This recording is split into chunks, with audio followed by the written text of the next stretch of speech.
আনন্দ ঘন করতে গিয়ে মিছিল মিটিং লাঠি আর মারামারি কাটাকাটি হয়। It's a serious thing. 5 বছরের ভাগ্য নির্বাচন করবে, কিসের আনন্দ ঘন?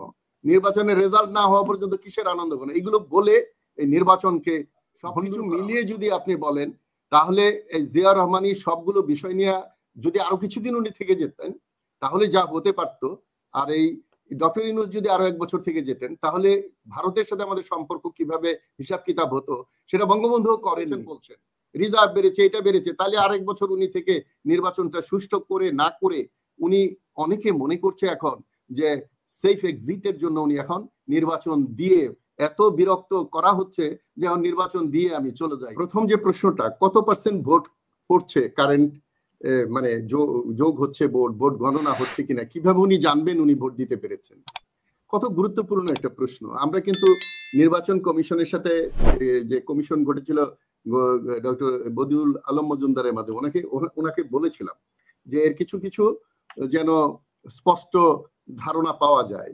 তো আজকে দেখলাম যে এই যে আইন করেছে, সেখানে ভোট গণনার সময় সাংবাদিকরা উপস্থিত থাকবে, বেরোতে পারবে না, একবারে শেষ করে বেরোতে হবে। বেরোলে কি হবে আমি জানি না, এটা আবার কি ধরনের রেস্ট্রিকশন যে ঢুকলে আর বেরোতে পারবে না। একজনের তো প্রাকৃতিক কাজও বেরোতে হতে পারে, এটা কি ধরনের আইন আমি জানি না, যে একজন গেল আর বের হতে পারবে না শেষ না হওয়া পর্যন্ত, ওই ওখানে হার্টফেল করে মারা গেলে মারা যেতে হবে। এটা আইন হয় কিভাবে? আপনারা যারা আইনবিদ হয়তো এটা নিয়ে একটু চিন্তা ভাবনা করবেন। আমার কাছে খুব অবাক মনে হয়েছে, কোনো দেশে এরকম হয় কিনা যে সাংবাদিক ঢুকলে সে আর গণনা শেষ না করা পর্যন্ত বেরোতে পারবে না। অদ্ভুত। আর এই সাংবাদিকদের তো সাংঘাতিক বলা হয়, যে এই সাংবাদিক 5ই অগাস্টে দেখলাম শেখ মুজিবের ছবি প্রত্যেকটা টেলিভিশনে, সাথে সাথে চেঞ্জ হয়ে কন্ট্রো চেঞ্জ, মালিকানা চেঞ্জ। এই হলো সাংবাদিক। এবং আজকে সাংবাদিকরা যেভাবে নিগৃহীত, কুপিয়ে মেরে ফেলতেছে, ওই নির্বাচনে সাংবাদিকরা কি নিরাপদ থাকবে কিনা সেটা তো বিবেচনায় আনতে হবে। তারাও তো মানুষ, তাদেরও তো নিরাপত্তা দরকার। আমি জানি না ওই নিরাপত্তা এই সরকার দিতে পারবে কিনা। তো যিনি ভোট নিশ্চিত করতে চান, ওনাকে আমি বলবো যে এটা বোধহয় সম্ভবত নির্বাচন কমিশনে যোগাযোগ করলে জানা যাবে, বা স্থানীয় নির্বাচন কমিশনে নির্বাচনের পরে জানা যাবে যে ওনারটা কাউন্ট হচ্ছে কিনা। এইটুকু অধিকার ওনার আছে, জানতে পারবেন হয়তো। আর ভবিষ্যতে যদি ইলেকট্রনিক্স ভোট হয়, যেমন আমরা নগদে টাকা পাঠালে জানি যে হয়েছে, আমরা যদি মোবাইলে ভোট দিতে পারবো যখন, তখন তো নিশ্চিত জানবো যে আমার ভোট গণনা করা হয়েছে। সো আরো উন্নত হওয়া আমাদের খুবই দরকার। তো কোন কোন দেশে আবার ভোট বাধ্যতামূলক। ওই যে উনি বলেন কত পার্সেন্ট আসবে, ভোট কিন্তু নাগরিকদের বাধ্যতামূলক করা যায়। আমাদের দেশের সবচেয়ে বড় সমস্যা ভোট নিয়ে একটা বিরাট রাজনীতি হয়। আমি স্বরাষ্ট্র উপদেষ্টার মুখে শুনলাম আনন্দ ঘন পরিবেশে বাচ্চা কাচ্চা নিয়ে যেতে বলছে। এই বাচ্চা কাচ্চা নিরাপত্তা কে দিবে? আনন্দ ঘন করতে গিয়ে মিছিল মিটিং লাঠি আর মারামারি কাটাকাটি হয়। It's a serious thing. 5 বছরের ভাগ্য নির্বাচন করবে, কিসের আনন্দ ঘন? নির্বাচনের রেজাল্ট না হওয়া পর্যন্ত কিসের আনন্দ ঘন? এগুলো বলে এই নির্বাচনকে ভণ্ডুল করা হয়, নষ্ট করা হয়। আরেকজন বলেছেন দুর্নীতি মুক্ত একটি সমাজ গড়া যায় কিভাবে? এর উত্তর হলো ভাই, খাঁটি দুধ ছাড়া, পানি মিশানো দুধ দিয়ে যেমন ভালো বাটার করা যায় না, মাখন করা যায় না, পাউডার মিশানো দুধ দিয়ে যেমন ভালো মাখন করা যায় না, ঠিক তেমনি পানি মিশানো জনগণ দিয়ে ভালো সরকার হয় না। পৃথিবীতে এমন কোন সরকার নাই জনগণ খুব খারাপ, সরকার খুব ভালো। তো সুতরাং জনগণ সচেতন হতে হবে। এবং 5ই অগস্ট আমরা দেখেছি জনগণের সম্পৃক্ততা না থাকলে এই বিজয় হতো না। এটা কোন রাজনৈতিক দলের একক ক্রেডিট নয়, ইভেন ছাত্রদেরও নয়। এখানে সশস্ত্র বাহিনীরও ভূমিকা আছে, জনগণেরও আছে। সো এই যে একটু আগে আমরা দুইজন বিজ্ঞ আলোচকের অতীতের কার কতটুকু স্টেক হোল্ডার এই নিয়ে আলোচনা করলাম। গত 1 বছর আমরা এই আলোচনা করছি। অনেক দেশ আছে, অনেক বিপ্লবের পরে অতীতের আলোচনা করা যাবে না, আইন করে নিষিদ্ধ করা হয়েছে। আমাদের দেশেও এটা হওয়া উচিত ছিল যে 5ই অগস্টে কি কি হয়েছিল এগুলো না করে 5ই অগস্টের পরে আমরা কি করবো শুধু এই আলোচনা থাকবে। তাহলে আর এত বিভেদ, এত ঝামেলা হয়তো হতো না। এগুলো বিদেশ থেকেও আমাদের একটু শেখা দরকার। দুর্নীতিমুক্ত সমাজ করতে গেলে সবাইকে সচেতন হতে হবে। বিশেষ করে চাঁদা মুক্ত দেশ করতে হবে আগে, ফুটপাত মুক্ত করতে হবে। দেখেন এক একটা থানার সামনে ঠেলা গাড়ি আর ফুটপাত, ভ্যান, এগুলোতে একজন বিএনপি নেতা সেদিন বললো টকশোতে যে এর ফর্দ অনেক লম্বা, শুধু আমরা নেই না, অনেকে দিতে হয়। আমি নামগুলো প্রকাশ করে দেন, থানা থেকে শুরু করে কারাগারে দিতে হয়। তো আরো একজন উনি বললেন গুপ্ত সংগঠন, নিরপেক্ষ নির্বাচন হলে পতন হবে অমুক দলের। এইগুলো ভবিষ্যতে বোঝা যাবে। আরেকটা কথা হলো যে এবিএম ইব্রাহিম খলিল ভাই বলেছেন নির্বাচন হলে কারো কারো সুবিধা হয়, এটা রাজনৈতিক দলগুলো কার সুবিধা হয় কারো সুবিধা এটা সবাই ভাববে। বিএনপিও ভাবে যে তাড়াতাড়ি নির্বাচন হলে ওনাদের দুর্নাম কম হয়, আর 6 মাস, আরো 6 মাস যদি বেড়ে যায় সময় তাহলে আরো পতন হবে। সো অন্য ওটা তো দোষ না, কোনো যেটা আপনার জন্য দোষ না, আপনার দলের জন্য দোষ না, এটা অন্য দলের জন্য দোষ না। আজকে ছোট ছোট দলরা, দলের কোনো মতামতই গ্রহণ করা হয়নি। দেখেন ডক্টর ইউনূস এবং মরহুম জিয়াউর রহমান, প্রেসিডেন্ট জিয়াউর রহমান ছাড়া, মামুন ভাই কথাটা শুনেন, যে ডক্টর ইউনূস এবং মরহুম প্রেসিডেন্ট জিয়াউর রহমান ছাড়া ভারতের চোখে চোখ রেখে কেউ কথা বলতে পারেনি, সেটা খেয়াল রাখতে হবে। তো পরবর্তী সরকার এসে আফসারি ভাই সরি, আমি পল্টন আমার চেম্বারে মেজর জিয়া ছাড়া আমি চেম্বারে লোক বিদায় দিচ্ছি, তো সরি আমি বলছি কথাটা যে এই 54 বছরে ডক্টর ইউনূস এবং মরহুম জিয়াউর রহমান ছাড়া ভারতের চোখে চোখ রেখে কেউ কথা বলতে পারেনি। মানে ডক্টর ইউনূস কিভাবে কথা বলেছেন, দেশের একটা মতামত প্রকাশ করার মতো শক্ত ব্যক্তিত্ব এই দুইজনের মধ্যে দেখা গেছে ভারতের কূটনীতিতে। এটা আমার মন্তব্য। এখন আপনারা এটা স্বীকার করেন আর না করেন সেটা ভবিষ্যতে দেখা যাবে। আফসারি ভাই আমি জাস্ট 10 সেকেন্ড সাপ্লিমেন্টারি করি to make the record straight. আপনার সঙ্গে একমত হয়ে বলি, যখন 74 সালে Bangabandhu organisation of Islamic conference ওআইসির কনফারেন্সে যোগ দিতে যাচ্ছেন, তখন Indian high commissioner Samar Sen তাকে গিয়ে বুঝাচ্ছিল যে আপনি এখানে যেন না। তখন সে ইন্দিরা গান্ধীকে রেড ফোন করে বলেছিল, ask your high commissioner to learn how to talk with a prime minister of another country.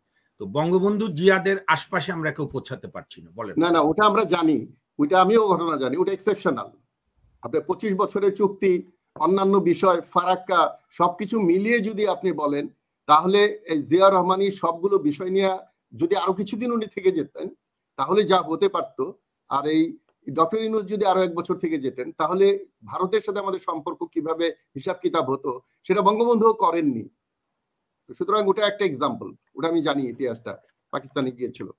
আচ্ছা যাই হোক, ভারতের ব্যাপারে ডক্টর ইউনূস কি কোনো ব্যবস্থা নিয়েছেন? মানে অনেক শক্ত ব্যবস্থা, যে ওনাদের চুক্তিগুলো, এটা নিয়ে আবার একটা টক করেন, অনেক শক্ত ব্যবস্থা নিয়েছেন এবং নিচ্ছেন এবং নিবেন, এবং ভারতের এগেইনস্টে যারা তাদেরকে নিয়ে আন্তর্জাতিক রাজনীতি করছেন, এবং সমুদ্র ব্যবসা, বাণিজ্য, পোর্ট এবং তিস্তা ব্যারেজ, বিভিন্ন জায়গায়, এবং পাকিস্তানের সাথে রিলেশন, এই সবকিছু মিলিয়ে ব্যবসা বাণিজ্য, এবং এই যে আরো এগুলো নিলে একটা টর্চ করা যাবে। আমি শেষ করি।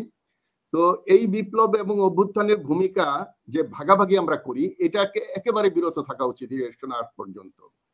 এই যে এনসিপি নিয়ে কথা বলা হয়, এনসিপি, আমিও এনসিপি করি না, কিন্তু এনসিপি কিন্তু 6 মাস পরে রাজনীতি করেছে। বিএনপি যদি সঠিক পথে রাজনীতি করত, যদি জাতিকে একত্রিত করে একটা ভালো রাজনীতি উপহার দিতে পারতো তাদের ভারপ্রাপ্ত নেতার অনুসারী হয়ে, তাহলে হয়তো এনসিপির জন্মই হতো না। আর এনসিপিও আবার ওই পুরনো বন্দোবস্তে চলে গেছে। 5 তারিখে যেদিন রক্ত দিয়েছে মানুষ সবচেয়ে বেশি, সেদিন তারা কক্সবাজারে বেড়াতে চলে গেল। সেটা তাদের পছন্দ হলো না সনদ, তার মানে এই নয় যে তারা এটা বয়কট করবে। গণতন্ত্র এটা বলে না, তারা উপস্থিত থেকেও প্রতিবাদ করতে পারত।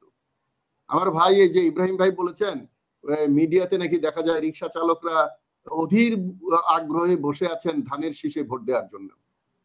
আমি বহু রিক্সা চালকের ভিডিও দেখাতে পারবো ভাই, যা আগে বিএনপি করতাম, আমার 14 গোষ্ঠী বিএনপি করতো, এইবার আর বিএনপি কে ভোট দিব না, বিএনপি ছেড়ে দিচ্ছি, জামাত করি, জামাতকে ভোট দিব, এরকম ভিডিও অনেক দেখাতে পারবো।